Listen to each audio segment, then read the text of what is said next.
तुम हक पर हो बरज़म, मैं जानता हूँ तुम सच कह रहे हो, लेकिन क्या तुम मुझे सफाई पेश करने का सिर्फ एक मौका दोगे? उनका लहजा लरस रहा था, आंखें नमी से भरी हुई थी, आवाज में वो कमकमाहट थी। जब नूरम ने मुझे बताया कि तुम इसके साथ इतनी बदसलूकी की है, इसे तन्हा छोड़ दिया, तो मुझे लगा जैसे मेरे दिल को किसी ने चीर कर रख दिया हो। वो पल के झुकाए कुछ पल खामोश रहे। जानता हूँ कहीं न कहीं गलती मेरी बच्ची की भी थी, लेकिन तुम्हारी तरफ से इसे जो तकलीफ मिली, इसका कोई हिसाब नहीं था। मेरी मासूम बेटी, वो गहरी सांस लेकर बोलते थे। मैंने नूरम से पूछा भी था कि क्या वो तुमसे मोहब्बत करती है, लेकिन इसने आंखें चुरा ली, बात बदल दी। मुझे कोई वायसा जवाब नहीं दिया। फिर मैंने सोचा जिस इंसान ने मेरी बेटी को जबरदस्ती निकाह के बंधन में बांधा, जिसने इससे इतनी सख्ती की, वो इससे मोहब्बत कैसे कर सकती है? इनकी आवाज़ रुक गई। वो पलकों पर ठहरे आंसू अंदर ही निकलने लगे थे। तब मैंने फैसला किया कि मैं तुम्हें इसकी ज़िंदगी से निकाल दूंगा। मैं एक बाप हूँ बरसम, मेरी बेटी के रोने की सदा सुनकर मेरी रातें जागती रही। मेरी बच्ची का चेहरा जर्द हुआ, इसकी हंसी छिन गई, इसकी आंखों में वो ख्वाब न रहे। और तुम पूछते हो कि मैंने ऐसा क्यों किया? तो मेरी बेटी की दुनिया उन्होंने बरसम की उन्होंने आंखें बरसम के चेहरे पर गाड़ दी। तुम मेरी बेटी की दुनिया बन चुके थे और तुमने ही इसकी दुनिया उजाड़ दी थी। मुझे बहुत अफसोस हुआ था बरसम, बहुत शदीद अफसोस। वो इसी दिन मैंने फैसला कर लिया कि मैं तुम्हें अपनी बेटी की ज़िंदगी से निकाल दूंगा। इनकी आवाज़ में वो खालीपन था जो सिर्फ वही महसूस कर सकते हैं जो दिन रात तड़पते रहे हों। फारूक साहब की आंखें चुकी हुई थी, हाथ की उंगलियां एक दूसरे में उलझ रही थी, जैसे वह अल्फाज से नहीं अपनी खामोशी से माफ़ी मांगना चाह रहे हों। जब नूरम की तबीयत बिगड़ी, मैं उसे लेकर अस्पताल दौड़ा। मैं बहुत डर गया था बरसम। मैंने तुम्हारे नंबर पर फ़ोन किया, लेकिन तुमने फ़ोन ही नहीं उठाया। घर पर कॉल की तो पता चला कि तुम शाबिर के किसी सियासी मामलात में मसरूफ़ हो। जानते हो, वो लम्हा भर के लिए रुके। वो लम्हा मेरी ज़िंदगी का सबसे तकलीफदा लम्हा था। मेरी बेटी मर रही थी और तुम किसी और की जंग लड़ रहे थे। इनके होठ कमकमाए, आवाज़ भर गई। ये सोचकर मेरे सीने में आग लग गई कि जो शख्स मेरी बेटी का शोहर है, जिसने इसे तहफ़्फ़ुज़ देने का वादा किया, वो आज इसकी ज़िंदगी के सबसे नाज़ुक लम्हे में इसके साथ नहीं था। कमरे की फ़िज़ा बोझिल हो गई थी। इसीलिए मैंने नूरम से कह दिया कि तुम इस काबिल नहीं, कि तुम्हारे पास इसके लिए वक़्त नहीं। हालाँकि सच ये था कि मैंने खुद तुम्हें कुछ नहीं बताया था। मैंने तुम्हें सिर्फ़ कसूरवार बनाया। एक लम्हे को उन्होंने आँखें बंद की, जैसे अपने अंदर से कुछ दफ़नशुदा सच निकालने का हौसला जमा कर रहे हों। डॉक्टर बार-बार कह रहे थे कि नूरम को तुम्हारी ज़रूरत है, लेकिन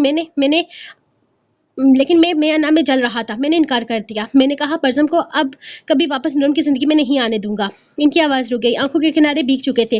डॉक्टर ने मेरी बात को समझा, पेपर्स मेरे सामने रखे, मैंने साइन कर दी। और फिर मैं रोज़ रोज़ देखता रहा कि कैसे मेरी बच्ची अकेली, बेयारो मददगार, अपनी जान से ज़्यादा अजीज़ अपने बेटे के लिए लड़ती रही। और तुम एक बार भी ना इनके लहजे में ना गुस्सा था ना ताना, बस एक टूटा हुआ दुख था। मैंने नूरम का फ़ोन खुद बंद किया था, ताकि कोई इस तक ना पहुंचे, ताकि वो भी ये समझ ले कि तुमने इसे छोड़ दिया है, जैसे तुम कभी थे ही नहीं।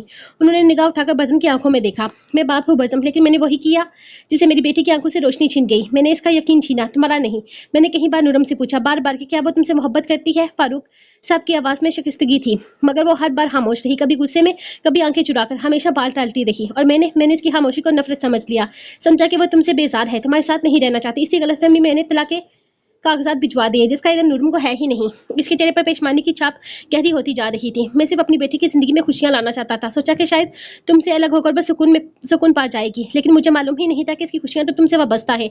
बस मेरी बच्ची तुमसे मोहब्बत करती है, बहुत ज़्यादा। उन्होंने आंखें बंद करके गहरी सांस ली, जैसे कोई बोझ दिल पर रखा हो। मैं नहीं जानता था कि तुमको दोनों के दरमियान माजी में क्या कुछ हुआ है, क्या दर्द थे, क्या जख्म थे, लेकिन जो कुछ भी हुआ, इन सब में मेरी गलतफहमी उन्हें और शिद्दत भरी। मैं ये नहीं जानता कि मेरी बेटी के आंसू का सबब तुम नहीं, मैं खुद हूँ। आज मैं सिर्फ तुमसे माफ़ी मांग सकता हूँ। फारूक साहब ने आगे बढ़कर बरज़म के सामने हाथ जोड़ दिए। आंखों से बहते आंसू इनकी बेबसी की गवाही दे रहे थे। मेरी बच्ची, मुझसे इस तरह से मत देखो।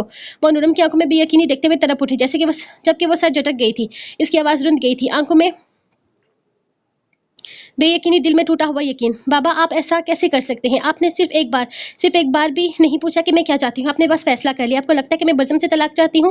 वो रूहानी होकर अपने बाप को देख रही थी, जैसे वो आदमी अचानक अनजान हो गया हो, जैसे इसके वजूद का कोई भी कोना अब काबिल भरोसा ना रहा हो। बेटा, वो फौरन की बात काट गई। नहीं बाबा, आप अपनी बेटी का घर तोड़ने जा रहे थे, और आपके पास इसकी कोई वजह भी नहीं है, कोई क्लैरिफिकेशन नहीं है, कोई सफाई नहीं है। इसके लहजे में सिर्फ गुस्सा नहीं था, बल्कि वो तकलीफ बोल रही थी जो एक बेटी को अपने बाप के फैसले पर हुई थी। इसके बाबा सर झुकाए, हाथ जोड़े, शर्मिंदगी से जमीन को घूर रहे थे।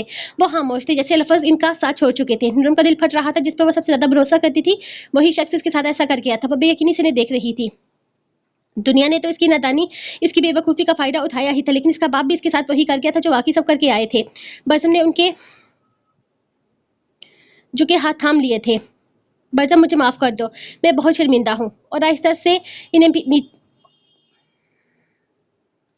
बरज़म, मुझे माफ़ कर दो, मैं बहुत शर्मिंदा हूँ। बरज़म ने इनके झुके हाथ थाम लिए थे और आहिस्ता से इन्हें नीचे कर दिया। नहीं अंकल, आप माफ़ी मत मांगिए। इसकी आवाज़ धीमी थी लेकिन मेरा लहजा मजबूत, संजीदा और सुलझा हुआ। जो कुछ हुआ वो वक्त का फैसला था। ये दर्द, ये दुनिया शायद हमारी ज़िंदगी में लिखे जा चुके थे। मेरी बीवी, मेरा बेटा, मेरी दुनिया आज मेरे पास है। यही मेरे लिए सबसे बड़ी खुशी है। वो एक लम्हे को रुका, फिर हल्की सी मुस्कुराहट के साथ बोला, मुझे किसी से गिला नहीं, ना आपसे, ना नूरम से, ना खुद से। हम सब ने अपने अपने अंदाज में गलतियां की, लेकिन अब वक्त है कि हम इन गलतियों को समेटें, ना कि इनको और उलझाएं, खुद को मसीह तोड़ते रहें। कमरे में एक लम्हे को मुकम्मल खामोशी छा गई। वो खामोशी जो सुलह के बाद दिल में उतरती है, लफ्जों से ज़्यादा गहरी होती है। नूरम खामोश खड़ी रही थी, जबकि बज़म ने अपना दिल बड़ा कर लिया था। हम आज ही वापस पाकिस्तान चल रहे हैं। तुम बेबी की तैयारी करो।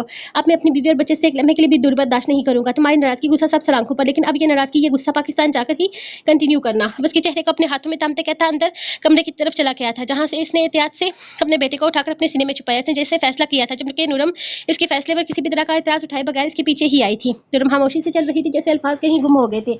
बज़म ने अपने बेटे को कमर में लपेटा हुआ था। इसे सीने से लगाकर वो आहिस्ता आहिस्ता कदमों से आगे बढ़ रहा था। नूरम इसके साथ इसकी चादर में लिपटी कदम बा कदम चल रही थी, लेकिन ना इसने कुछ कहा था और ना ही इसने। खामोशी दोनों के दरमियान एक खामोश बंधन की तरह चल रही थी। एयरपोर्ट के दाखिली दरवाजे के पास फारूक साहब खड़े थे। इनके हाथ में नूरम का छोटा सा बैग था और चेहरे पर वो हसास जज्बात एक साथ ठहरे हुए थे। नूरम ने जैसे ही अपने बाप को देखा, इसके कदम रुक गए। दिल के अंदर कोई चीज जोर से दरकी, लेकिन वो चुप रही। फारूक साहब ने आगे बढ़कर बैग बज़म को थमाया, अंदर से झुकी हुई थी। आवाज में वही नरमी जो सिर्फ एक बाप की होती है। ख्याल रखना इसका, बहुत जिद्दी है, दिल की साफ है। अकेली हो जाती है तो खामोश हो जाती है। बस तब उसे थाम लेना, कुछ कहे ना कहे, लेकिन उसे सुन लेना। बज़म ने नजरें झुकाकर सर हिलाया। इसके हवासों में नन्हा सा वजूद बेहबस सो रहा था।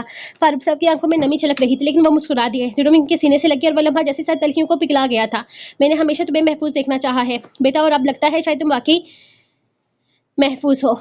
वो इसके माथे को चूमते हुए इसे प्यार कर रहे थे, जबकि नूरम ने कुछ भी नहीं कहा, बस हाँ में सर हिला दिया था। बाप की दुआ बेटी के माथे पर रुक गई और फिर वो पलट गई बज़म के साथ अपने नए सफर की तरफ। फारूक साहब ने दूर जाते ही इन तीनों वजूद को देखा, बेटी, नवासा और वो शख्स जिससे वो कभी शक्की थे, और फिर आहिस्ता से आंखें बंद करके रब से दुआ मांग ली, अब मेरी बेटी की जिंदगी में कोई दुख ना आए। यार अब खुश रखना इन्हें हमेशा। खुशियां इसके मुकद्दर में लिखते मौला, बहुत कुछ बर्दाश्त किया है इसने, अब और नहीं। वो आसमान की तरफ देखते फरियाद कर रहे थे। एक आंसू इसकी आंखों से निकलकर इनकी डायरी में जज़ब हुआ। वो इसे साथ लिए है जहाज में बैठा था, ना सा वजूद बज़म की गोद में सुकून से सो रहा था। नूरम की नसें बार बार भटक कर अपने बेटे के चेहरे पर जा ठहरती, जहाँ एक हल्की सी मुस्कुराहट ने जैसे सुकून सा बिखेर रखा था। इसकी आंखें बिल्कुल तुम्हारी जैसी हैं, बज़म ने मोहब्बत से कहा, आवाज में वही नरमी जो सिर्फ खास लम्हों में उभरती है। नूरम ने फौरन नजर झुकाई, चेहरा मोड़ लिया। इसकी लब सख्ती से बिछ गई, जैसे अभी भी नाराज हो, जैसे दिल मानने को तैयार ना हो। बज़म के लबों पर एक नरम सा तबस्सुम फैल गया। वह आहिस्ती से बोला, ऐसी नाराजगी पर कौन ना मिल मिटे। वह मजीद झुककर बोला, अच्छा ठीक है ना, मुंह मत बनाओ, आंखें मेरी जैसी हैं, होंठ भी नाक भी पूरा का पूरा मुझ पर गया है। नूरम ने बेयकीनी से घूरा, आंखें, होंठ, नाक, गाल, यहाँ तक एक्सक्यूज मी, सब कुछ मेरा है। वो बच्चों कि ये छोटू छोटू सी फिंगर्स भी एक भी चीज आपकी जैसी नहीं है। वो बच्चों की जैसी जिससे बोली थी। बज़म ने हंसते हुए बेटे की उंगलियां अपनी उंगलियों से छूकर देखा, फिर इसकी चरम छूकर सरगोशी की। अरे हाँ, तुम बिल्कुल ठीक कह रही हो, ये तो पूरा का पूरा तुम पर गया है। उसकी फिंगर्स तो बिल्कुल तुम्हारी जैसी है। उसके हाथों की उंगलियों को अपनी उंगलियों में उलझाते हुए बोला था, सदा फ्री होने की जरूरत नहीं मेरे साथ। वो अपना हाथ निकालते गुस्से से बुनाई थी। इसके अंदाज में बज़म के लब दिलकशी से मुस्कुराए। मेरी जान, मामा के साथ फिंगर्स, ओ सॉरी, इसकी तो छोटी सी फिंगर्स हैं, अपनी फिंगरी टच करो। मामा गुस्से में है, मामा के साथ बिल्कुल फ्री नहीं होना। नूरम का दुपट्टा जो गलती से इसके बेटे के ऊपर आया था, इसका छोटा सा हाथ इसके दुपट्टे में उलझा, तो बज़म ने बड़े प्यार से इसके दुपट्टे को अपने बेटे के नन्हे से हाथ से अलग किया था। मैंने आपसे कहा है, मेरे साथ फ्री होने की जरूरत नहीं। इसे नहीं कहा, वो मेरा बेटा है, वो मेरे साथ फ्री हो सकता है। वो नाक चिराकर बोली थी, अगर ये बेटा है तो मैं तुम्हारे इस बेटे का बाप हूँ, मुझे डबल फ्री होने की इजाजत होनी चाहिए। वो नरमी से इसकी गर्दन से जरा सा दुपट्टा हटाता वहां अपने लब्बों का निशान छोड़ने लगा, तो नूरम ने अगले ही लम्हे इसके कंधे पर हाथ रखकर इसे खुद से दूर किया था। मेरे मुंह लगने की जरूरत नहीं बज़म, शायद बेहतर होगा कि मुझसे दूर होए। वो फुल एटीट्यूड से बोली थी। 8 इंच के फासले में मैं तुम्हें कहाँ से मुंह लगता नजर आ रहा हूँ?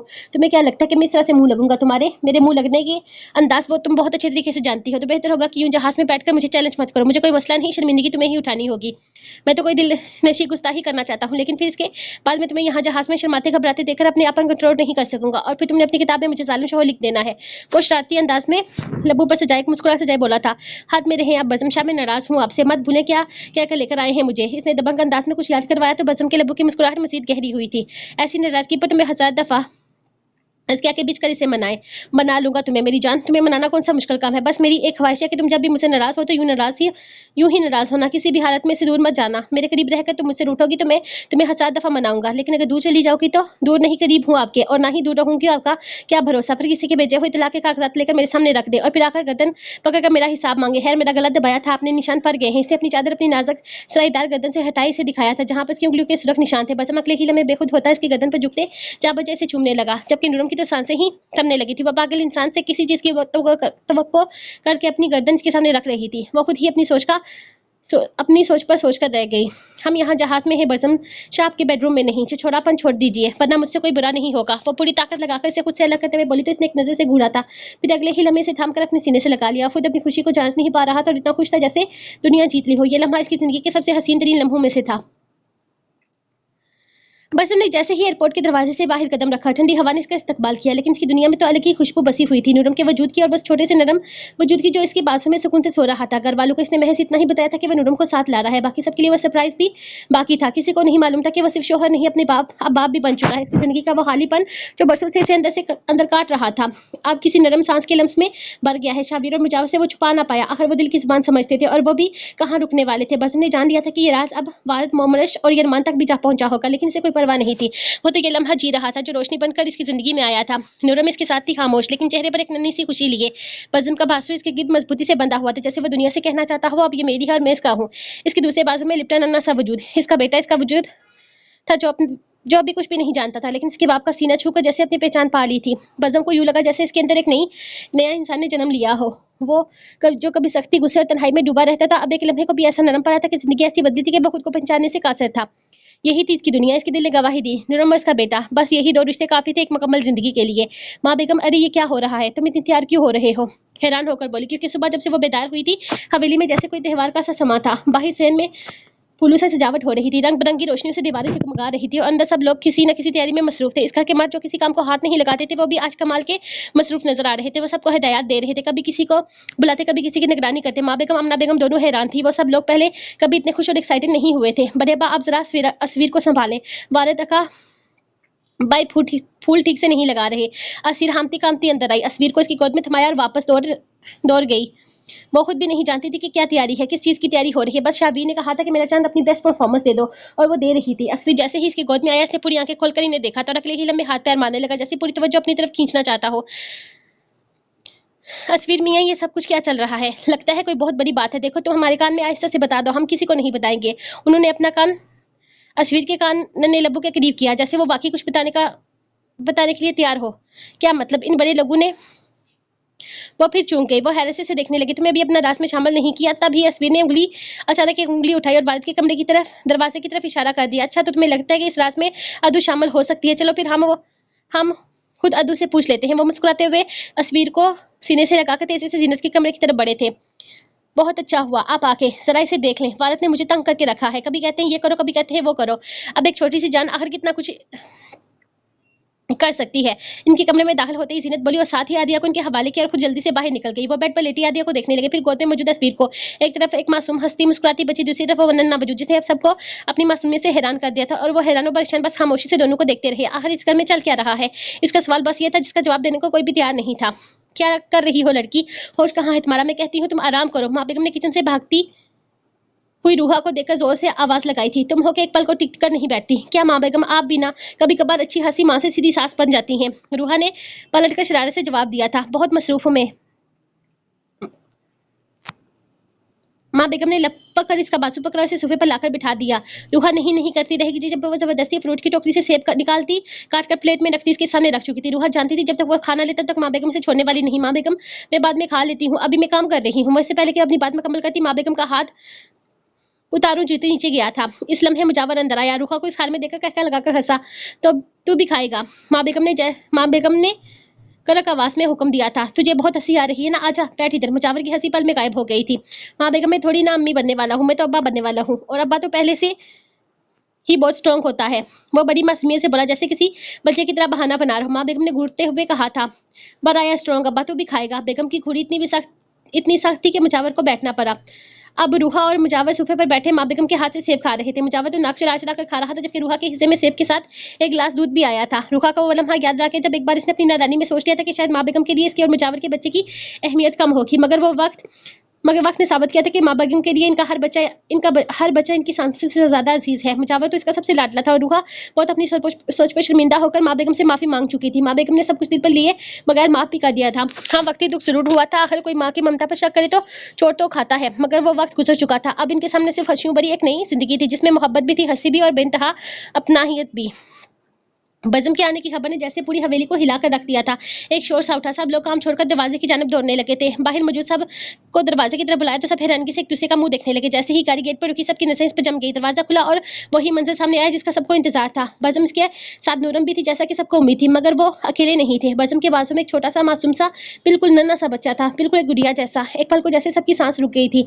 माँ बेगम की आंखें बेख्तियार नम होने लगी। इन्हें समझने में लम्हा भी न लगाया था कि ये बच्चा किसका है। दिल संभलने से पहले ही वो सीढ़ियां उतरकर तेजी से बाहर की जानब दौड़ पड़ी थी। इनकी आवाज कांप रही थी, लब कांपे, मगर नाम मुकम्मल ना हो सका। बज़म आंखों में खुशी, बेयकीनी और ममता एक साथ चमकने लगी थी। बज़म ने हल्की सी मुस्कुराहट के साथ नरमी से वरना सब वजूद अपने सीने से जुदा किया और माँ बेगम की तरफ बढ़ाया। आपका पोता माँ बेगम, आपके बज़म का बच्चा। एक जुमला सबके दिल जैसे लरज़ उठे। माँ बेगम ने कांपते हाथों से इसे थाम अपने सीने से लगाया। वो बेतहाश आइस ने वजूद को चूमने लगी। आंसू खुशी से बहते चले जा रहे थे, मगर पीछे खड़ी सब असीर काका, नायरा और जीनत हैरत के समुद्र में डूबी खड़ी थी। नायरा ने आहिस्ता से सरगोशी की। नूरम की डिलीवरी में तो अभी एक महीना बाकी था। काका ने पूरी आंखें खोली। कभी अरमान तो फिर कभी आमना बेगम को देखना शुरू कर दिया, तो फिर ये बेबी कहाँ से। जबकि जीनत को फौरन कुछ महसूस किया। फौरन नजर बद से बचाओ का पानी मंगवाया और बच्चे की नजर उतारने लगी। कहने को वो इस घर की बेटी थी, मगर बहू के सारे फराइज वही निभा रही थी। हर दिल का ख्याल, हर रस्म का ध्यान। वालिद की जेब से खूब सारे पैसे निकालते हुए बच्चे का सदका उतारने लगी। बच्चे जरूरत से ज्यादा कमजोर था। वो लोग समझ गए थे कि वो वक्त से पहले पैदा हुआ है। हवेली के आंगन में अब सिर्फ बज़म का बेटा नहीं, एक नई खुशी, एक नई रौनक कदम रख चुकी थी। और सबको अब भी यकीन नहीं आ रहा था कि इनके सादा दिल भाई की जिंदगी में ये नन्ही सी खुशी उतरी है। तुम लोग मुझे इस तरह से क्यों देख रहे हो? मुझे तुम लोगों से डर लग रहा है। नूरम हवेली के वसी और अजीज सहन में बैठे सबके दरमियान सेंटर में थी। वो सोफे पर थोड़ा सिमट कर बैठी हुई थी। इसके गिर्द गुलाबी, हाफ वाइट और नीले रंग के रेशमी कशन और कढ़ाईदार पर्दे सजे हुए थे, जो शाम की नारंगी रोशनी में और भी खूबसूरत लग रहे थे। नूरम की गोद में नन्हा जोहान आराम से लेटा हुआ था। असीर अभी असवीर को शाहवीर के हवाले करके आई थी, जबकि जीनत आलिया को वालिद के पास छोड़कर सिर्फ नूरम की खैर खबर लेने पहुंची थी, या यूं कहो कि इसकी दुर्गत बनाने के लिए। देख रहे हैं, दिल तो कर रहा है कि तुम्हारी जान निकाल दे। यकीन करो, अगर तुम जोहान को साथ ना लाती ना, तो सचमुच में तुम्हारा कचूमर निकाल देना था। रोहा ने गुस्से से हाथ मरोड़ते हुए कहा, जिस पर नूरम खौफ से सहम गई थी। इसके गुलाबी होंठ बच्चों की तरह बाहर को निकले थे। शक्ल रोने जैसी बन गई, जैसे वाकई रूहा भी कुछ कर बैठेगी। लेकिन मेरा कसूर क्या है? नूरम ने मासूमी से सवाल किया। कसूर की बच्ची, हमारे आका तुम्हारी वजह से कितने परेशान रहे, मजनू बन गए थे, मजनू। नायरा ने दुखी अंदाज में बताने की कोशिश की थी। और नहीं तो क्या, इतनी बड़ी बड़ी दाढ़ी, सुलह आंखें, इनसे तो बात करते हुए भी डर लगता था। काका ने फिल्मी अंदाज में हाथ उठाकर कहा था, सच में। और वो कितने मसरूफ रहते थे, अल्लाह सांस तक लेने का वक्त नहीं था इनके पास। सीनत ने भी तफसील से बताया था। बेचारे मासूम से तो है हमारे आका, इसकी याद में पागल हो रहे थे। और ये वहाँ जोहान के साथ मजे कर रही थी। असी ने मसनूई गुस्से से कहा था, इन दोनों माँ बेटे ने हमारे भाई को कितना तंग किया, और अब भी रूठ कर बैठी है इनसे। देखा कैसे मुँह चुरा रही थी जब वो इसे प्यार से देख रहे थे। रूहा की बात पर नूरम खिलखिलाकर हंसी। इसके चेहरे पर शर्म और खुशी के मिले जुले तासरात थे। अरे वो तो मेरा और इनका मामला है। नूरम की आवाज खुशी से थरथरा रही थी। और बताओ ना, वो कहते थे कि इन्हें मेरी याद आ रही है। वो एक्साइटेड होकर इनसे पूछने लगी तो सब इसे घूरने लगी थी। हेलो, हमसे क्यों कहेंगे वो ये सब? काका ने आंखें निकाल कर कहा था, बेचारे बेड से कहेंगे, तकिए से या कंबल से, या इनके रूम से जहां वो तुम्हारे बगैर रहते थे। अब बहनों भाभियों से ऐसी बातें तो नहीं की जाती ना। हाँ, लेकिन तुम्हारी याद में वो वाकई बंधु बन गए थे। हर वक्त गुस्सा, हर किसी पर चढ़ाई। में तो इनके सामने जाती ही नहीं थी। हाथी ने खिलखिलाकर कहा। और नूरम को यह जानकर बेहद मजा आया था कि बज़म को इसके ना होने का शिद्दत से एहसास हुआ था। नूरम की वापसी ने जैसे पूरे घर में रंग भर दिए थे। हर एक की जुबान पर इसके लिए मोहब्बत, जोहान के लिए चाहत थी, और यही तो असल खुशी थी। अच्छा नूरम, आका की हालत तुम बाद में ध्यान देना, पहले ये बताओ, ये जोहू बेबी वक्त से पहले कैसे आ गया? काका ने सवाल किया। सबकी नजरें नूरम पर जम गई। नूरम अब तक अपनी सोचों में उलझी हुई थी। हल्का सा मुस्कुराई। ये मेडिकल कंडीशन थी, ऐसा हो जाता है। वो प्यार से समझाने लगी हैं, ये कौन सी मेडिकल कंडीशन है? हमें तो 9 महीने के बाद ही बेबी दुनिया में आता है। असीर का भी पूरे 9 महीने के बाद आया था। काका ऐसी मेडिकल कंडीशन को समझना ही नहीं चाहती थी जो रूल्स के खिलाफ हो। काका, कुछ बेबीज को ना दुनिया में आने की जल्दी होती है। जोहान को भी अपने काका पप्पो से मिलने की जल्दी थी, बस इसीलिए वो जल्दी आ गया। सीरत ने प्यार से काका के गाल खींचे थे। सच में? तो मतलब इसे मुझे देखने की जल्दी थी? ओ मेरे बेबी, मेरा जानू, मेरा गुड्डा। अब पप्पो से मिलने की इतनी ज्यादा जल्दी थी कि अब दुनिया में जल्दी आके वो भी रूल्स तोड़कर मिला पाला बेबी। काका एक्साइटेड होकर जोहान को एहतियात से अपनी बाहों में लेने लगी। बाहर में गई मेडिकल साइंस, बाहर में गई मेडिकल कंडीशन। काका तो इस बात पर खुशी थी कि इसका भतीजा इससे मिलने के लिए जुद्दी दुनिया में आया था। सब जानते थे कि जोहान को खास तवज्जो और नरमी की जरूरत है। जोहान को हर तरह के माहौल से एहतियात करवानी थी, और वो जानती थी कि यहाँ हर चीज का खास ख्याल रखा जाएगा। जोहान का नाम फारूक साहब ने अपनी ख्वाहिश और मर्जी से रखा था। किसी ने इतराज नहीं किया, ना बर्तन ने, ना किसी और ने, बल्कि सबको यह नाम दिल से पसंद आया था। सब अपने अपने अंदाज में से पुकारने लगे। नूरम खुद को बेहद खुशकिस्मत महसूस कर रही थी। इसे ना सिर्फ इस सबका प्यार मिला, बल्कि जोहान के लिए जो अपनाहियत, जो चाहत हर एक की आंखों में थी, वो भी काबिल रश्क थी। इसका बच्चा दुनिया में आते ही कितनी मोहब्बतें समेटने लगा था। जो महरूमियाँ इसने बचपन में देखी थी, यकीनन इसका बच्चा नहीं देखने वाला था। यही तो असल खुशी थी। नूरम ने कमरे का दरवाजा खोला तो सामने नरमी से जलती लैंप की रोशनी पूरे कमरे को एक सादा खामोश सी खूबसूरती दे रही थी। हल्की सी खुशबू कमरे में फैली हुई थी। सामने सोफे के बाजू पर कुन्नी टिकाए बज़म बैठा था, जैसे इस लम्हे का इंतजार कब से कर रहा हो। चेहरे पर गहरी तकन, मगर मुस्कुराहट, जैसे किसी उम्मीद की झलक रही हो। वापस आके नूरम पर सुकून सी आवाज़ थी। नूरम ने पलकें उठाकर एक नज़र देखा, फिर चप्पल की आवाज़ को धीमी रखते हुए अलमारी की तरफ बढ़ गई। अंदाज थोड़ी-थोड़ी नाराज़गी जता रहा था। बज़म के लब मुस्कुराए, कमरा आपने सजाया। आवाज़ मध्यम थी मगर लहजे में नाराज़गी थी। जो वापस आता है इसके लिए रास्ते साफ रखे जाते हैं। बज़म की आवाज़ में वो मिठास थी जो वो खामोश था, इसे देख रहा था। बस एक संजीदा शौक जिसे वो ज़ुबान से कम आंखों से ज़्यादा बात करना चाहता हो। नूरम ने बड़ी चादर उतार कर झुककर दुपट्टा निकाला, आहिस्ता से खुद पर ओढ़ा, फिर आकर बेड के कोने पर बैठ गई। गोया बज़म की मौजूदगी इसके लिए मौजूद ना हो। तुम अभी भी नाराज़ हो, मतलब बहुत कुछ कहना बाकी है। क्या सिर्फ मुझे ये कहना है क्या सिर्फ मुझे ही कहना है, आपको कुछ नहीं कहना? वो मुंह बनाकर बोली थी। कहना तो बहुत कुछ है, लेकिन कभी कभी चुप रहकर सुनना ज़्यादा ज़रूरी होता है। मैं तो सुन रहा हूँ, कह दो जो कहना है, फिर हम एक नई ज़िंदगी की शुरुआत करते हैं। आप कहे, मैं सुन रही हूँ। एटीट्यूड अब भी बाकी था। वो खूब नखरे दिखा रही थी और सामने वाला सर झुकाकर नखरे उठा रहा था। अच्छा, तुम सुनना चाहती हो तो सुनो नूरन, तुम्हारे बगैर कमरे का सुकून नींद सब चला गया था, पर तुम्हें बताने की हिम्मत कभी नहीं हुई। हिम्मत की नहीं, नीयत की कमी थी शायद। आपको कोई फ़र्क ही नहीं पड़ता मेरे जाने से। ये तो सिर्फ मेरा दिल जानता है कि तुम्हारे जाने से कितना फ़र्क पड़ता है। इस बार नूरम की नाराज़गी अचानक खिलखिलाहट में बदली थी। वो इससे ज़्यादा ड्रामा नहीं कर पाई थी। दिल भी जानता है और पूरा घर भी, सब डरते हैं आपसे, इसलिए कुछ कहते नहीं थे। आपकी मजनू वाली लुक पर वो हंसी नहीं, सिर्फ लब्बों को एक बार दबाते हुए सर झुका लिया था। मेरी मजनू वाली लुक सिर्फ घर वालों ने नहीं देखी, तुमने भी देखी है। दाढ़ी तो मैं बस अभी बना कर आया हूँ। अब की दफा वो शरारत से मुस्कुराया था, जबकि नूरम खामोश बैठी कमरे की सजावट को देख रही थी। कमरा नीम अंधेरे में था, लेकिन रोशनी गायब नहीं थी। छत से लटकी सफेद फेरी लाइट्स दीवार पर नरम सुनहरी अक्स बिखेर रही थी। फर्श पर सफेद और गुलाबी रंग की पत्तियां गोया किसी नरम जज्बे का रास्ता बिछा रही थी। बेड पर नीले रंग और सफेद रंग का रेशमी बिस्तर था, जिसके दरमियान में एक छोटा सा नरम खिलौना रखा गया था। इसके हाथ में कागज का एक दिल था जिस पर लिखा हुआ था, नाराजगी में तुम और भी हसीन लगती हो। नूरम के लब मुस्कुराए नहीं थे, बल्कि इसकी खिलखिलाहट कमरे में गूंजी तो बरसम सोफे की पुष्ट से टेक लगाकर हल्का सा मुस्कुराया था। कमरे के कोने में एक छोटा सा टेबल, जिस पर 2 कप चाय, एक सुनहरी फ्रेम जिसमें उनकी मुस्कुराती तस्वीर थी। उसके नीचे भी एक कागज, जिसे देखकर नूरम फौरन बेड से उठकर इसकी तरफ बढ़ी थी। एक तस्वीर जो मुकम्मल तब हुई होगी जब तुम मेरे साथ मुस्कुराओगी। इसने बेसाख्ता नजर निगाह बरसम की तरफ दोहराई थी, जो उसकी एक हरकत को नोट कर रहा था। मुझे मनाने का कोई खास एक्सपीरियंस नहीं है, लेकिन मुझे लगता है कि आप मुझे मनाने की क्लासेस लेनी होगी। वैसे मैंने सुना है कि शाबिर और मुजावर दोनों इस काम में एक्सपर्ट हैं। इनकी बीवियां जरूर से ज़्यादा नाराज़ होती हैं। मैं ले लूंगा क्लासेस। वो आहिस्ता से उठकर इसके पास आता है, इसकी गिद्ध अपनी बाहों का आसार बनाते हुए बोला तो नूरम की खिलखिलाहट फिर से कमरे में गूंजी थी। अगर इस दफ़ा की माफ़ी थोड़ी जल्दी मिल जाएगी तो अगली दफ़ा मैं पूरी तरह से ट्रेन होकर आऊँगा। इसकी गर्दन पर जाबोजा अपने लब रखते हुए इसकी शरारतें और गुस्साखियाँ बढ़ती जा रही थी। माफ़ तो मैं कर दूंगी, लेकिन क्लासेस लेनी होंगी, वो जैसे शर्त रख रही थी। बसम का कहका कमरे में गूंजा और अगले ही लम्हे वो से खींचकर अपनी सांसों से भी ज़्यादा करीब करता चला गया। ले लूंगा, आई प्रॉमिस यू। आज के बाद तुम्हें कभी खुद से रूठने नहीं दूंगा। वो इसे अपनी धड़कनों से भी ज़्यादा करीब करता अपने लबों को बेलगाम इसके चेहरे पर छोड़ चुका था। इसकी बेताबियां अरूज पर थी, इसके लब इसे चूमते जा रहे थे, जबकि वो अपने आप को इसकी बाहों में समेटते हुए इसकी धड़कनों पर अपने लब रख गई थी। कमरे में हल्की सी मध्यम रोशनी फैली हुई थी। बेड पर भारत आदिया को अपने साथ सीने से लगाए नरमी से इसे हंसा रहा था। इससे बातें करते वो बिल्कुल छोटे बच्चों की आवाज़ें निकाल रहा था, जिस पर वो और भी ज़्यादा खुश हो रही थी। और कुछ आए ना आए, लेकिन भारत को आदिया की बोली बोलना आती थी। छोटी सी यादू की मुस्कुराहट में जैसे सारी दुनिया का सुकून छुपा हुआ था। दरवाजे पर आहट हुई तो भारत की नसें फौरन पलटी थी। जिन्हें अंतर आई थकी थकी मगर चेहरे पर ममता की रोशनी लिए। इसके कदम कुछ सुस्त थे, जैसे वजूद में बोझ सा उतर आया हो। भारत ने फौरन आदिया को नरमी से पास रखे छोटे से झूले में लटाया और एक लम्हे में जिनेत के करीब आया। क्या हुआ था कि मेरी जान, बैठो यहाँ आराम से। इसने नरमी से बाजू थाम कर इसे बेड पर बिठाया। जिनेत की सांस जरा भारी थी। भारत ने एक लम्हे को उसके चेहरे को देखा, जैसे कुछ कहे बगैर सब जान लिया हो। वो उसके पीछे बैठा आहिस्ता आहिस्ता इसके सर की मालिश करने लगा। सदा दर्द हो रहा है? इसके लहजे में फिक्र थी। नहीं, बस थकन सी है। जीनत ने आहिस्ता से कहा, तुम्हारे पाँव में तो स्वेलिंग हो रही है। वो नीचे झुका उसके पैर अपने हाथों में ले लिए। वालिद इसके सूजे हुए पैर को आहिस्ता से दबाने लगा, जैसे इनसे हर बोझ हर दर्द चुरा लेना चाहता हो। वालिद इस तरह से ना किया करे। वो इसे यूं अपने पैरों के करीब बैठे देखकर शर्मिंदा होने लगी थी। तो मेरी शहजादी हो जीनत, मुझे अच्छा लगता है तुम्हारी तकलीफ को दूर करना, और शहजादियों को सिर्फ मोहब्बत मिलनी चाहिए, दर्द नहीं। जिनत की आंखों में नमी उतर आई, मगर लबों पर हल्की सी मुस्कुराहट थी। इसकी नजर वारिस पर टिक गई, इस शख्स पर जिसने इसे एक नई पहचान दी थी, इससे दी थी मोहब्बत दी थी। खुदा का शुक्र था इसने इसे गलासत से निकालकर यहाँ इस मकाम तक पहुंचाया था। अब ठीक है, दर्द नहीं हो रहा। वो नरमी से इसके हाथों पर अपने हाथ रख गई तो वारिस ने झुककर इसके माथे पर एक नरम सा बोसा दिया था। खुदा का शुक्र है कि इसने तुम्हें मेरे नसीब में लिखा। मैं खुद को खुशकिस्मत महसूस करता हूँ जिसको तुम मिली।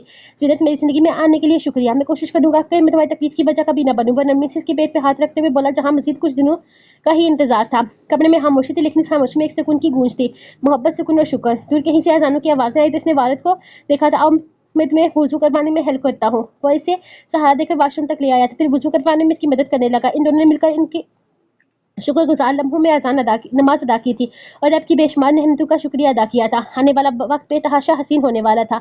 6 माह बाद कॉरिडोर की सफ़ेद लाइट्स नींद से ज़्यादा असरात जगा रही थी। अंदर डिलीवरी रूम में रूहा जिंदगी की नई कहानी लिख रही थी और बार मुजावर हर गुजरते लम्हे के साथ बेचैन होता जा रहा था। इसके चेहरे पर पसीना परेशानी की रस्से तनाव में और कदमों की चहलकदमी जैसे सुकून की तलाश में हो। शाबिर इसके साथ था एक दोस्त, एक भाई, जो हर 2 मिनट बाद इसके कंधे पर हाथ रखकर इसे धीरे से कहता, सब ठीक हो जाएगा मुजावर, बस कुछ ही लम्हे हैं। लेकिन मुजावर कहाँ मानने वाला था। ना दिल मान रहा था ना दिमाग। इसके दिमाग में रूहा का वो हंसता शरारत करता चेहरा घूम रहा था, जो पूरे 9 महीने इसे बेटियों के खौफ दिखा रहा था, और अब अंदर एक नई जहां बसाने वाला था। थोड़ी दूर नायरा और जिनत भी थी। नायरा ने आधिया को आगोश में लिया हुआ था और अहान जिनत की गोद में सो रहा था। अभी 1.5 महीना पहले ही अहान जिनत और वाद की जिंदगी में शामिल हुआ था।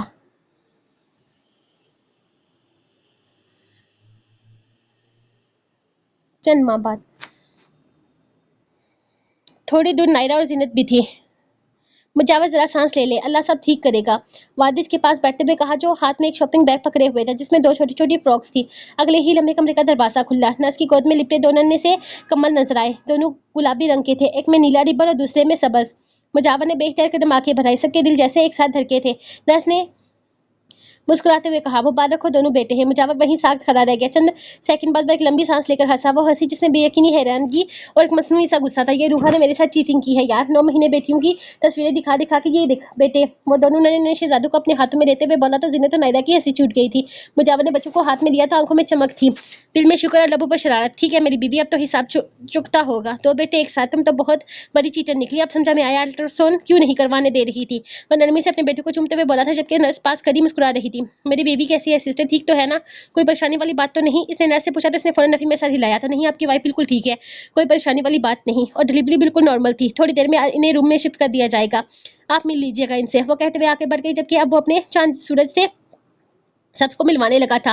रूहा अभी होश में आई ही थी जब मुजावर कमरे में दाखिल हुआ। दोनों ने बच्चे इसके बाजू में दबाए, चेहरे पर शरारत ऐसी जैसे कोई बहुत बड़ा मुकदमा जीत लिया हो। बच्चों को इसके पास रखते हुए तंजिया लहजे में बोला, चीटर बीवी, मुझसे बात करने की कोई जरूरत नहीं, ना ही मेरे मुंह लगने की। क्या क्या वादे किए थे तुमने, दो प्यारी प्यारी गुड़िया दो की। ये देखो कार्टून पकड़ा दिए मुझे। इसकी बात पर रूहा की आंखें हैरत से फैली। हंसी बामुश्किल रोकते हुए वो बेड पर तकिए के सहारे जरा सा उठकर बैठी। ये तो रूहा के लिए भी सरप्राइज था, लेकिन यह अलग बात है कि इसे बेटू की ज्यादा खुशी हो रही थी। हाउ डे यू मुजावर, शायद तुमने मेरे बच्चों को कार्टून कहा, मैं तुम्हारी जान निकाल दूंगी मुजावर। वो वाकई चिढ़ गई थी, लेकिन आंखों में हंसी छुपी थी। मुजावर तो जैसे इसी का इंतजार कर रहा था। इसके करीब आकर बच्चों को आहिस्तगी से साइड पर रखता एकदम संजीदा होते हुए इसका माथा चूम गया। जान निकाल देना, लेकिन इतनी खूबसूरत जाने दी है तुमने, पहले इसका थैंक यू तो ले लो। कार्टून है तो क्या हुआ, मेरी ही औलाद है ना, मैं शुक्रिया अदा किए बगैर नहीं रह सकता। वैसे जोर से बाहों में जगरता इसके चेहरे के हर नक्श को शुद्ध से चूम रहा था। मेरी शरारती चीटर बीवी, I love you so so so so so much. रूहा के लब कांपे, आंखें बाहर आई। वो एक ही पल में हंसी थी, फिर रोई भी, और फिर मुजावर के सीने पर सर रखते से जारो नियाज करने लगी थी। पिछले 9 महीने तक बेटियों के हवाले से बातें होती रही थी, अब अचानक से सरप्राइज मिला था। अब बातें बदल गई थी। वो दोनों जिंदगी के इस नए कदम पर बहुत खुश थे। साबे औलाद होने की खुशी ही अलग थी, जबकि हवेली का माहौल बहुत अलग था। अभी रूहा डिस्चार्ज नहीं हुई थी, लेकिन वहां डोल धमाके बजने लगे थे। सदका और खैरात शुरू हो गई थी। घर के सारे बच्चों की पैदाइश पर बहुत खुशी मनाई गई थी, लेकिन मुजावर की खुशी में तो जैसे पूरा गांव नहा गया था। Happy birthday to you, happy birthday to you. Naira इसके सर पर खड़ी जोर जोर से तालियां बजाते हुए जैसे दुनिया का सबसे बड़ा सरप्राइज दे रही थी। मोमनश ने आंखें मुश्किल खोली, नींद की गहरी वादी से जैसे जबरदस्ती निकला हो। कमरा धीमी रोशनियों, खुशबूदार शमू और फूलों की पत्तियां लिए खुशियों में नहा रहा था। दीवार पर हैप्पी बर्थडे मोमनश की रंग बिरंगे हरूफ जगमगा रहे थे। इसने आंखें सुकर कर सामने खड़ी नायरा को देखा, जो रात के ठीक 12 बजे किसी चुड़ैल जैसी हैरानकिन एक्साइटमेंट के साथ सामने खड़ी थी। एक लम्हे को वह सच में चूका।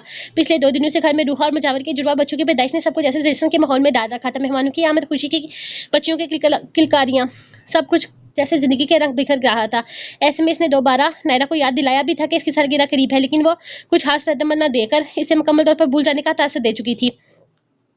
मगर अब वही नायरा इसके सामने खड़ी थी, एक शौक मुस्कुराहट, बिखरे बाल और खुशी से चमकती आंखों के साथ। मिस्टर हस्बैंड, मैं तुम्हें भूल जाऊं, ऐसा कभी हो सकता है मेरे डैटू? Happy birthday. नायरा ने आंखों में शोही लिए कहा था, मैं तुम्हें क्यूट सा सरप्राइज देना चाहती थी मेरे डैटू, मेरे क्यूट से हस्बैंड, आई लव यू। वो इसके दोनों गाल खींचते हुए बोली। मोमनश हंसा नहीं, बस एक गहरा सांस लेकर खुद को बिस्तर से उठाया। नायरा का हाथ थामा, I love you too Naira, लेकिन आइंदा ऐसा सरप्राइज देने से पहले याद रखना, मैं कमजोर दिल इंसान हूँ। रात के 12 बजे यूं भूतनी बनकर तो मुझे सरप्राइज दे रही थी। अगर मुझे अटैक आ जाता तो वो दिल पर हाथ रखे एक्टिंग करने लगा। तो नायरा ने गुस्से से इसके सीने पर हाथ मारा था। क्या कहा, मैं चुड़ैल लगती हूँ तुम्हें? ऐसे जैसे यकीन ना आया हो। हाय मेरी कचरा रानी, टूट गई मुझसे। तुम चुड़ैल नहीं, मेरी चमकदार जादूगरनी हो, जो हर बार मेरी दुनिया को रोशन कर देती है। बस की गर्दन में मुंह छुपाता इसके बालों की खुशबू को खुद पे उतारते हुए बोला तो नायरा नाराजगी छोड़कर हल्का सा मुस्कुराई थी। आज इसका बर्थडे था, आज वो नाराज नहीं होने वाली थी। चलो अब टाइम वेस्ट ना करो, जल्दी से केक काटो, नायरा ने शोखी से कहा। उसके पास झुककर तालियां बजाने लगी। मोमनश ने नीम होबिदा आंखों से इसे देखा फिर जैसे इसकी नजरों का खुमार गहरा होता गया। कमरा खुशबू से महक रहा था और सामने खड़ी नायरा जैसे कोई नाजुक सी परी जो खुद को इस देवर के हवाले करने आई थी। तुमने खुद नहीं बनाया? इसने सरगोशी नमा आवाज में पूछा। फिर आहिस्ता से इसका हाथ पकड़कर अपनी तरफ खींचा। था नहीं, लेकिन मैंने मंगवाया है। वो सच्चाई से बोली थी। वैसे भी मेरे पास और भी बहुत सारे काम थे करने के लिए। इसने मोमोज की तवज्जो अपनी तरफ दिलाई थी। वो काफी खूबसूरती से तैयार हुई थी। आज तुमने खुद को मेरे लिए सजाया है। बस के करीब हुआ तो नायरा की सांसें बेतरतीब हुई। वो कुछ बोलने लगी मगर अल्फाज होंठों में ही थम गए थे जब मोमोज ने इसकी कमर में बाहें डालकर इसे अपने गोद में बिठा लिया था। मोमोज पहले केक काटो ना। वो घबरा सी गई थी इसकी नजरों की खुमारी से। तुम जानती हो ये केक बाद में काटा जा सकता है। वो उसके होंठों से एक सांस के फासले पर था। लेकिन मैं अभी भी चखना चाहता हूँ। इसकी उंगलियां नायरा के होंठों पर सरसराई थी। नायरा की पलकें झपकना भूल गई और इसके लबों पर एक लरजती मुस्कुराहट थी जैसे मोमरस ने अपने होंठों में समेट लिया। वो लम्स नरम नहीं बल्कि बेताब, बेकाबू और मुकम्मल जज्ब लिए हुए था। मोमरस की उंगलियां नायरा के चेहरे से गर्दन और फिर इसके सामने से होते हुए लिबास की सरहदों को चूमने लगी। वो एक झटके से इसको अपने बेहद करीब करता अचानक से बेखुद हुआ और फिर अपनी बेकरारी से अपनी बाहों में उठाकर बेड पर ले आया। वो इसे कुछ भी समझने का मौका दिए बगैर इसके चेहरे पर झुकता अपने लबों की बेताबियां बेकरारियां बिखेरने लगा। कमरे का हर कोना जैसे गवाह बन गया था तो रूह की इस गहरी चाहत का, जहाँ सिर्फ लम्स बोल रहे थे और रात की खामोशी से इन पर झुक गई थी। मुझे मेरा अपना बेबी चाहिए मान। वो दरवाजा धकेलती अंदर दाखिल हुई तो उसके चेहरे पर मुकम्मल संजीदगी और आंखों में बच्चों जैसी जिद भरी हुई थी। शर्मान ने एक लम्हे को हैरत से अपनी बीवी की तरफ देखा। आज वो पूरी शेरनी बनी खड़ी थी। अब क्या हो गया हवाइश? शर्मान ने संजीदगी से पूछा था। सब लोग अपने अपने बेबी उठा रहे हैं, मुझे को हाथ भी नहीं लगाने देता। कहते हैं छोटी हो कि रात दो की। ये क्या बात हुई? वह तेजी से बोल रही थी जैसे दिल का पूरा गुस्सा निकाल देना हो। मैंने रूहा के बच्चों को पकड़ने की कोशिश की तो कहती है एहतियात से तुम उठा नहीं सकती, वो बहुत छोटा है। मैंने भी गुस्से में कह दिया कि मुझे अपना बेबी नहीं उठाने देती, मैं अपना ले आऊंगी। तो इसने कह दिया जाके मान से मांगो। तो अब मैं मांग रही हूँ, आप मुझे दे दीजिए। अब आप मुझे मेरा अपना बेबी दे दें। वाइस दोनों हाथ कमर पर रखे बिल्कुल बच्चों की तरह मुंह फैलाकर बोली थी। कि अरमान ने हंसी जब्त करने की नाकाम कोशिश की और नरमी से करीब आया। वाइस तुम अभी बहुत छोटी हो, हमने फिलहाल इन चक्रों में नहीं पड़ना, समझी मेरी छोटी सी जान। इन चक्रों में नहीं पड़ना तो किन चक्रों में पड़ना है? मुझे मेरा अपना बेबी चाहिए हर कीमत पर। इसने से पाँव पट खा था। अच्छा तो फिर आओ तुम्हें बताता हूँ बेबी कैसे आता है। अरमान ने इसकी नाक दबाते हुए शरारत से कहा था। हाँ बताएं। वो जोश से भरी से वेल के हवाइश समझ पाती है। अरमान ने इसे बाजू में उठा लिया। मान छोड़े, मैं नाराज हूँ आपसे, सबसे कोई बात नहीं। एक सर्वे से पता चला कि पाकिस्तान में बच्चे ज्यादा प्लानिंग से नहीं बल्कि रूठी बीवी को मनाने से होते हैं। अरमान ने हवाइश को बाहों में उठाया तो वो थोड़ा सा घबराई थी। मान क्या कर रहे हैं आप? छोड़े मुझे। इसकी आवाज धीमी थी मगर धड़कने चीख रही थी। क्या कर रहे हैं इसे क्या मतलब? तुम्हें तो तुम्हारा बेबी चाहिए था ना। मैं तो अपनी ख्वाहिश पूरी कर रहा हूँ। अरमान का लहजा धीमा, गहरा और शिद्दत से लबरेज था। वैसे आहिस्ता से बरबल लिटाता इस पर झुका था। कमरे की मध्यम रोशनी में काका के खुले बाल, इसकी बोली बाली आंखें कि अरमान की दीवानगी को बरा रही थी। तुम जानती हो ना ये तुम्हारी मासूम आंखें, ये कामती पल के मेरे सबर का इम्तिहान है। वो इसके गर्दन के करीब झुका। सांसों की हिद्दत ख्वाहिश को लड़जा गई थी। मान प्लीज। ख्वाहिश ने दोनों हाथों से चेहरा छुपाया मगर अरमान ने वो हाथ आहिस्ता से हटाए थे। नहीं ख्वाहिश, आज ना छुपना है, आज ना छुपना। आज मुझे तुम्हारी हर शर्म, हर लड़जती सांस, हर धड़कन से मोहब्बत करनी है। वह आहिस्ता आहिस्ता इसके कदम पर लब रखता इसके पोर पोर पे मोहब्बत के गहरे निशान छोड़ता जा रहा था। काका की मासूमियत अरमान की दीवानगी बन चुकी थी। वो एक लम्हे को जैसे यादगार बना देना चाहता था। कमरा हवाइश की होठों से निकलती सांसों से गूंजने लगा। मान की सरगोशियां मोहब्बत की शिद्दत की गवाह बन रही थी और फिर वो दोनों एक दूसरे में यूं गुम हुए जैसे रात सिर्फ इनकी हो और यहाँ दुनिया खत्म हो चुकी हो। मान इसे बच्चे वाले टॉपिक से हटाने में कामयाब हो गया था और जिस तरह आज वो इसकी तरक्की में शामिल हो रहा था वो जानता था हवाइश कभी ये टॉपिक नहीं छेड़ेगी।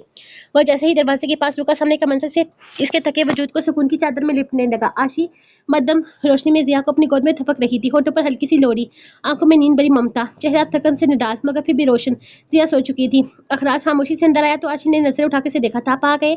इसकी आवाज नींद में डूबी हुई थी। हाँ आ गया और बस तुम्हें देखता रह गया। अखराज ने चट उठाते उठाते वहीं बैठकर इसके हाथ को अपने लबों से छुआ था। जिया को सुलाने के बाद तुम खुद को सुलाने लगी हो।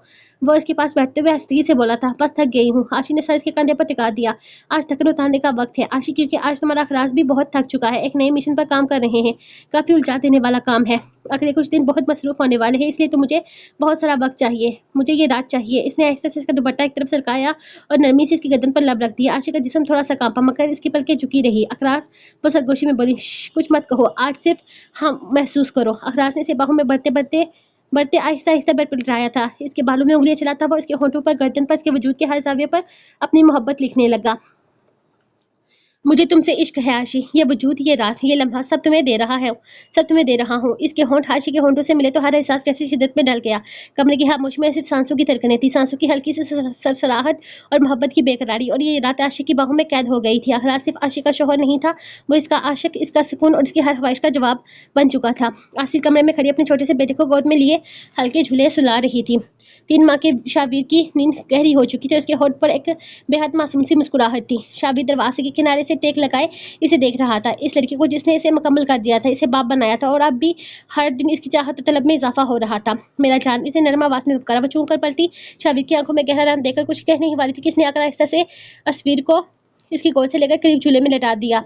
नन्हे अस्वीर को देखकर इसकी लबों पर एक मोहब्बत भरी मुस्कुराहट आई, लेकिन इसकी आंखों में वासिया बेकरारी थी। अब वो सो चुका है, अब मेरी बारी। जब से ये आया है तो मेरा टाइम पीसी को देती हो। वैसे अपनी बाहों में भरते हुए बोला। इसकी आवाज में खुमारी सी थी। हाँ तो शाह साईं, आप जेलस क्यों होते हैं? मेरा बच्चा है वो। आसिफ ने मासूमियत से मुंह बनाया था। और मैं तुम्हारा शोहर हूँ, शाह साईं हूँ तुम्हारा। अपने शाह साईं को यूं तड़पाना नहीं चाहिए मेरा चांद। शाबीर ने आहिस्ता से इसका चेहरा ऊपर किया था। तुम्हारा शाह साईं तुम्हें खुद में समेटना चाहता है मेरा मासूम चांद। तुम अब सिर्फ माँ नहीं, मेरी बीवी भी हो, मेरी चाहत हो। आसिर के लब कम कमाए। सो अब तो अब तुम बेटा साईं, सिर्फ शाह साईं, अब सिर्फ हम, सिर्फ तुम, सिर्फ मैं। वो सरगोशी करता इसके बालों में चेहरा छुपा गया था। शाबी ने इसे आहिस्ता से बाहों में उठाया। बैठ के नरमी पर रखते हुए इसने के बाल बिखेर दिए। आज कुछ भी नहीं सुनूंगा, बस तुम हो और तुम से लिपटा मेरा हर एहसास। इसके होंठ सिर की गर्दन पर सिरकते हुए इसके कानों तक जा पहुंचे थे, जहां वो सांसों के साथ हर एहसास चूम रहा था। तुम्हारी खुशबू, तुम्हारा लम्स अब बर्दाश्त से बाहर है। आसी ने बंद आंखों से शाबिर के लफ्जों को महसूस किया। शाबिर ने इसका दुपट्टा आहिस्ता से सरकाया था। इसके लब्बों को चूमते हुए इसके वजूद पर अपना इश्क रकम करने लगा। शाबिर की उंगलियां सिर के बदन पर फिसलती जा रही थी, जैसे हर हद को अबूर करने की तरफ हो। इस लम्स ने जैसे रगों में सोई हुई आग को फिर से जिंदा कर दिया हो। वजूद का हर जरा तपश में डल गया हो। वह इसकी तलब में बेकाबू हो चुका था। कमरे में धीमी रोशनी और धड़कनों की आवाजें, हवा की सरसराहट और जज्बात से बड़े लम्स में वक्त ठहर सा गया था। शाबी ने जैसे आसिर के एक लम्स को अपनी मोहब्बत से रंग दिया था। वो हर लम्हा इसे याद दिलाता रहा कि वो सिर्फ आसिर के वजूद का नहीं, रूह का भी आशिक है। नूरम के कमरे का दरवाजा आहिस्तगी से खुला था और बज़म बिना आवाज पैदा किए अंदर आया। कमरे में हल्की सी मध्यम रोशनी थी और नूरम की नींद में डूबी हुई परसुकून सूरत पर बज़म की नजर टिक गई। उफ, यहाँ सांसें तो नहीं आती इसके बगैर, और ये कितने मजे से सो रही है मेरी नींद हराम करके। बस अब और नहीं नूरम, तुमसे दूरी अब एक पल को भी गुवारा नहीं। वह इसके करीब बैठा, धीरे से इसके बालों को सहलाया। दुरुम की पलकें थोड़ी सी लर्जी, मगर वह जागी नहीं। बज़म की आंखों में बेकरारी थी, जैसे सदियों से बिछड़ा हो, जैसे हर सांस में इसी का नाम हो। इसने नरमी से इसका हाथ अपने दिल पर रखा। ये जो धड़कन है ना, सारा दिन सिर्फ तुम्हारे लिए तड़पती है, और तुम इन धड़कनों को सुकून पहुंचाए बगैर कैसे मजे से सोती हो। वह इसके चेहरे पर झुका बातें कर रहा था। इसकी सांसों की गर्मी से नूरम की आंखें धीरे से खुली और बज़म को अपने सामने देखकर वह थोड़ा सा चौंकी, मगर फिर वह मुस्कुरा दी। वही मासूम मोहब्बत भरी मुस्कुराहट जिसने बज़म को जीत लिया था। कहाँ थे आप बज़म? मैं वेट करते करते सो गई, वो मासूमियत से बोली तो बज़म ने झुककर इसकी पेशानी पर बोसा दिया था। आई लव यू। तुम मेरी, सिर्फ मेरी हो नूरम, मुकम्मल मेरी, और मैं तुम्हारे सिवा कुछ भी नहीं हूँ। वह इसकी बात का जवाब देने के बजाय कुछ और ही बोला। इसकी निगाहें इसके चेहरे पर भटक रही थी। नूरम ने अपना नाजुक हाथ इसका चेहरा थामा। आई लव यू टू, वो हल्की सी मुस्कुराहट के साथ बोल दो। बज़म ने इसे बाजू में भर लिया, जैसे वो दुनिया का सबसे कीमती चीज हो। बज़म इसके बिल्कुल करीब इसके ऊपर झुका हुआ इसे अपनी बाहों में कैद किए हुए था। बज़म के लब गर्दन की नरमी को छू रहे थे। नूरम ने आंखें बंद कर ली। दिल जैसे धड़कने के बजाय लड़सने लगा था। इसकी गिरफ्त में जकड़ी नूरम बेड पर बेबसी इसके सीने से लगी हुई थी। बज़म के लब इसकी गर्दन को छू रहे थे, जैसे हर सांस में अपना हक लिख रहा हो। नूरम ने हिलने की कोशिश की, मगर बज़म की गिरफ्त मजीद सख्त हो गई थी। डिस्टर्ब मत करो, वो धीरे से बोला, मगर लहजा तहकमाना था ताहुकमाना था। दुर्म की पुश्त पर इसकी उंगलियों की हरकत जैसे से मुकम्मल अपनी मलकियत में ले रही थी। दुर्म ने इसका नाम पुकारने की कोशिश की, मगर आवाज सिर्फ सांसों में कैद होकर रह गई थी। बज़म का लम्स कहीं ठहरता नहीं था, जैसे वह हर इंच पर अपना लफ्ज शब्द कर रहा हो। नुडुम की हर जगह, हर सांस में सिर्फ बज़म था। कमरे में फकत इसकी धड़कनें गूंज रही थी, और वह लम्हा सिर्फ बज़म के बेबाक ख्वाहिशों का था। कमरे में मध्यम सी रोशनी जल रही थी। बेड पर जीनत के दाएं तरफ आहान करवट लिए सो रहा था, और बाईं जानब आदिया की नन्ही उंगलियां जीनत की कमीज से लिपटी हुई थी। वालिद दरवाजे से टेक लगाए खड़ा इन्हें देख रहा था। आंखों में वह सुकून था जो सिर्फ घर, बीवी और बच्चों को देकर ही आता है। जल्दी सुलाओ ना इन दोनों को, वह आहिस्ता से बोला, जैसे आवाज भी बच्चों की नींद में हलल न डाले। जीनत ने पलके उठाकर इसे गुजार। चुप कर जाए वारिद, सो गए हैं, आपकी आवाज पर जाग जाएंगे। जीनत लबों पर उंगली रखते हुए से देखकर बोली थी। वारिद मुस्कुराकर बैठ के करीब आया, आहिस्ता से आदिया के माथे पर झुका, फिर आहान के छोटे से हाथ पर बोसा दिया। जीनत ने बच्चों के चेहरों पर कमल दुरुस्त किया। दोनों आहिस्ता आहिस्ता नींद की गहराई में जा चुके थे।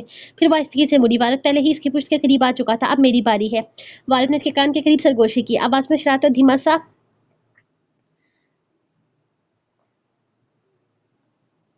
खुमार था। जीनत मुस्कुराई। इसने जीनत को बाजू में भरा, जैसे किसी तवील इंतजार के बाद अपनी मुकम्मल दुनिया को गले लगा रहा हो। जीनत का वजूद जैसे इसकी गिरफ्त में पिघल रहा था। वो इनकार भी करती तो लबों की लर्ज़श साथ न देती। भारत के लब इसके गर्दन पर ठहरे। कमरे की गोश में मौजूद मध्यम रोशनी इनकी कुर्बत की गवाह बन गई थी। जीनत ने हल्का सा धक्का दिया, मगर बाद की गिरफ्त में वो मज़ीद सिमट गई थी और फिर वह सिमटता चला जा रहा था। इसकी गर्दन पर लबों की बेकरारियां बनने लगी। वहां अपने निशान छोड़कर उसके होठों पर आ चुका था। बेरहमी से इसके लबों को अपना निशाना बनाना, वो इसके वजूद को अपना कैदी बना रहा था। जीनत खामोशी से खुद को इसके हवाले करती इसकी बाहों में आ सिमटी थी। कमरे में रात के 10:30 बज रहे थे और बेड पर मूसा अरताज के सीने से लगा हुआ था। नींद में कभी मुस्कुरा रहा था, कभी हाथ हिला रहा था। परिविश आहिस्ता आहिस्ता इसके बाल सहला रही थी। ये यकीन करके कि मूसा गहरी नींद उतर चुका है, वह आहिस्ता से यूं ही अपने सीने पर लटाए बेड से उठता छोटे बेड की तरफ आया था और फिर इसके अंदाज में इसने परिविश को देखा था कि परिविश ने पलकें झुका ली, मगर वो पलकें इसकी शर्म छुपा ना सकी। खामोशी से सो जाए अरताज, मुझे मत सताएं। इसकी आवाज़ कांप गई थी। इसकी निगाहों से वो उसके इरादे जान गई थी। अभी तो सताना शुरू भी नहीं किया है। वह आहिस्तगी से इसके होठों के करीब झुका। उंगलियां इसकी कमर पर फिसलती जा रही थी। इसने परिवेश को बाजू में इस तरह से लिया जैसे बरसों का लम्स सिर्फ इस लम्हे के लिए रोका गया है, और फिर एक झटके से इसे अपनी बेकरार बाहों में भरा था। बस किसी ने से लिपटी इसके लबों की बेकरारियों पर परेशान हो रही थी। लबों से शुरू होने वाला सफर गर्दन तक उतर आया था और फिर वो खुद पर काबू न रख सका। तुम सिर्फ मेरी हो परिविश, ये लम्स, ये सांसें, ये बदन सब मेरा है। परिविश ने एक हल्की सी सरगोशी में इसका नाम पुकारा, जो अरताज के वजूद में बिजली की लहर दौड़ा गया था। कमरे के हर कोने में सिर्फ इसके लम्स की सरगोशी थी और बीच में वो वक्त जो कभी न खत्म ना हो। अरताज की बेकरारियां कोई और ही दास्तान सुना रही थी, जबकि इसकी बाहों में पल पल पिघलती परिविश खुद को इसके सुपुर्द कर गई थी। हरम शरीफ का सहन चांदनी में नहाया हुआ था। हजारों ख्वाहिशें, रोशनियां, दुआओं की सदाएं और दिलों का सुकून वहां बिखरा हुआ था। काबा इनके बिल्कुल सामने था और वह दोनों एक से उनके करीब सफेद चादर बिछाकर बैठे हुए थे। नूरम ने से अबाया ओढ़ा हुआ था, सर झुका हुआ, दिल सजदा रेज। बजम के कंधे से टेक लगाई इनका 3 महीने का बेटा अपने नन्हे हाथ हिला रहा था, अपनी अपनी उंगलियां मुंह में लेकर जा रहा था, कभी माँ की चादर पकड़ने की कोशिश कर रहा था। नूरम ने मुस्कुराकर इसके माथे पर बोसा दिया, फिर आंखें मूंद दी। ये सब कुछ मैंने कभी सोचा भी नहीं था। इसकी आवाज़ धीमी थी, जैसे मुकद्दस आवाज़ से बात कर रही हो। ये मकाम, ये सुकून, आप और हमारा बेटा, ये सब ख्वाब था बजम। बजर ने मुस्कुराकर इसकी तरफ देखा, जैसे पहली बार देखा हो। नूरम का चेहरा बेहद परसुकून लग रहा था, लेकिन इसकी पलकों के गोशे भीगे हुए थे। मैंने भी कहीं गलतियां की हैं बजम, नादानी में, खौफ में, खामोशी में। कुछ लफ्ज ऐसे छोड़े जो शायद आपको चुप गए। कुछ लम्हे ऐसे गुजरे जो आपके लिए बेरंग थे। नहीं नूरम, बस करो। तुम मेरी जिंदगी हो। तुम्हें देखता हूँ तो लगता है जैसे मेरी हर सख्ती का अंजाम तुम्हारी मासूम आंखों में लिखा है। बसम ने नरमी से इसके होठों पर उंगली रख दी। नूरम ने नजरें उठाई, काबा की तरफ देखा, फिर बसम की तरफ। जानती हो नूरम, मैंने बरसों कोशिश की इस मकाम तक आने के लिए, अपनी आंखों से यह हसीन मंजर देखने के लिए, लेकिन मेरा बुलावा कबूल नहीं हो रहा था। और देखो, तुम्हारे साथ जैसे ही अप्लाई किया, अल्लाह ने फौरन अपनी तरफ हाजिरी के लिए बुला लिया। बचपन ने हल्का सा मुस्कुराकर जुहान को उठाया। ये देखो, ये छोटा सा वजूद हमारी गवाही है। दर्द से निकलकर रब ने हमें खुशी दी है। अब मैं चाहता हूँ कि तुम वो बनो जो तुम बनना चाहती हो। वो इसे देखते हुए बोला तो नूरम ने हैरत से देखा था। क्या मैं क्या बनना चाहती हूँ? वो हैरानगी से पूछने लगी, जैसे खुद भी न जानती हो अपने ख्वाबों को। डॉक्टर नूरम बज़म शाह, सरगोशी में बोला तो नूरम की सांस सी रुक गई थी, जैसे आप बोले लगे हूँ। मेरे अस्पताल की पहली फीमेल डॉक्टर, मेरे नाम का मान, मेरे गांव की रोशनी। मुझे देखकर सब कहेंगे कि वो देखो, गांव की पहली फीमेल डॉक्टर। नूरम बज़म शाह का शोर जा रहा है। मैं चाहता हूँ लोग तुम्हें मेरे नाम से और मुझे तुम्हारे नाम से जाने। मैं चाहता हूँ कि तुम्हारी एक पहचान बने। लोग तुम्हें तुम्हारे सरपंच की बीवी ना कहें, बल्कि तुम्हारी एक अपनी पहचान हो। तुम सिर्फ बज़म शाह की बीवी नहीं, बल्कि इसका फहर भी बनो। नूरम की आंखों से खामोश आंसू बहने लगे। बज़म, आपने मुझे वो दे दिया जो मैंने कभी रब से मांगा भी नहीं था। मैंने ये ख्वाब भी छोड़ चुकी थी। जो मांगा नहीं जाता वही सबसे खूबसूरत होता है। बन कहीं बिना कहे भी सब कुछ जान लेता है। काबे के गिर्द चलती हवा में रब की रहमत की महक थी, और इस महक में नूरम का चेहरा खिल रहा था, जैसे बरसों बाद किसी पौधे को रोशनी मिली हो। वो उसके कंधे पर आहिस्ता से अपना सर रखती खामोशी से वो मंजर देखने लगी थी, जो इसकी आंखों के ही नहीं बल्कि रूह की भी ठंडक था। तो गाइस, ये था एक मुकम्मल नावल। उम्मीद करती हूँ कि ये आपको पसंद आया होगा।